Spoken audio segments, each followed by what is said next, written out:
बिहार में भारतीय जनता पार्टी और नीतीश कुमार की सरकार दोनों मिलकर अब एक रणनीति के तहत राजद और कांग्रेस पे हमला करते जा रही है और राजद को उसके नीतियों के आधार पे अब घेरने की कोशिश कर रही है। इशारा नीतीश कुमार कर रहे हैं, पर उस चीज़ को निष्पादित भारतीय जनता पार्टी के दोनों उप मुख्यमंत्री सम्राट चौधरी और विजय सिन्हा कर रहे हैं। विजय सिन्हा ने राजद पर हमला करते हुए कहा कि राजद कोई खेला नहीं कर पाएगा, यदि खेला करेगा तो झमेला हो जाएगा। और तेजस्वी यादव कई बार फेल हो चुके हैं। वे खिलाड़ी बनने गए थे, क्रिकेटर, वहाँ फेल गए, राजनेता बनने आए, वहाँ भी फेल हो गए। अब खेला करना उनके लिए आसान नहीं है। वे अपने घर परिवार में को संभाले, उन पर आरोप लगते जा रहे हैं। उन्होंने यहीं पे नहीं रुकते हैं और बोलते हैं कि यदि तेजस्वी यादव कुछ भी करने की कोशिश करेंगे तो फिर हम बड़ा खेल कर देंगे। सम्राट चौधरी नालंदा में कुशवाहा जाति द्वारा आयोजित समारोह को संबोधित कर रहे होते हैं।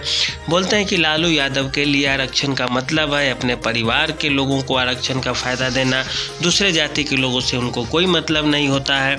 वहीं वे सीता माता के भव्य मंदिर की बात करते हैं, सुनील कुमार पिंटू को जिताने की बात करते हैं, अपने राजनीति की बात करते हैं। इसके साथ ही साथ वे बिहार में बालू माफिया, ज़मीन माफिया, तरह तरह के शराब माफियाओं को धमकी भी देते हैं कि वे लोग अब नेपाल चले जाएं, बिहार में उनका कोई जगह नहीं बचा है। बिहार में अब एनडीए की सरकार आ गई है और जो प्रशासन के मामले हैं, शासन के मामले हैं, उन सब में सुधार होने जा रहा है। वे यह बोलते हैं कि हमारी पार्टी में कोई पद का भूखा नहीं होता है। वे अपने अपने कार्य करते हैं। मंत्रालय की बात को साफ करते हुए उन्होंने कहा कि भाजपा से 18 मंत्री होंगे, जदयू से 12 मंत्री होंगे। 12 फरवरी को सारा कुछ होने वाला है। सरकार बहुमत में है, कोई कुछ नहीं कर पाएगी। लालू यादव और तेजस्वी परिवार पर उन्होंने निशाना साधते हुए कहा कि एक बार जब लालू रेल मंत्री बनते हैं तो नौकरी का घोटाला कर देते हैं, नौकरी के बदले ज़मीन लेने लगते हैं गरीबों का, आम पब्लिक का। उसके बाद जब वे मुख्यमंत्री बनते हैं तो गाय भैंस का चारा खा जाते हैं, चारा घोटाला कर देते हैं।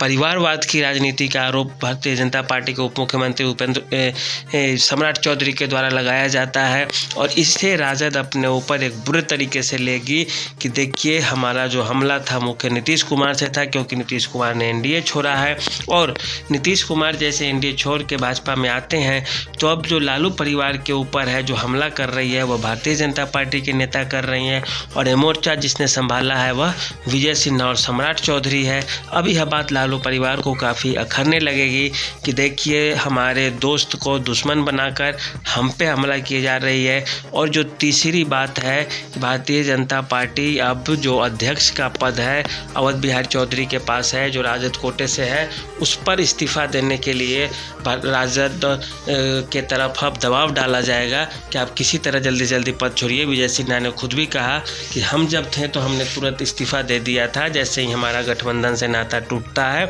अब उन्हें भी नैतिक आधार पर आकर इस्तीफा दे देना चाहिए, घोल-मोल रवैया नहीं अपनाना चाहिए। अब मतलब साफ है कि जो राजद पर सबसे ज़्यादा हमला करने वाली पार्टी होगी वह भाजपा होगी।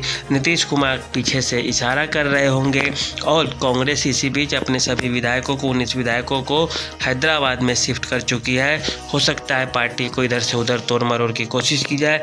इधर जीतन राम मांझी, जदयू और भाजपा के उम्मीदवार अपना डेरा जमाए हुए हैं। भाजपा और जदयू की बात करें, दोनों पार्टी मिला के भी बहुमत साबित कर सकती है। जीतन राम मांझी का 4 और एक निर्दलीय विधायक का 5 मिलाकर नीतीश कुमार का बहुमत से 7-8 सीट ज़्यादा बिहार में वर्तमान में है। तो आज के लिए इतना ही, धन्यवाद।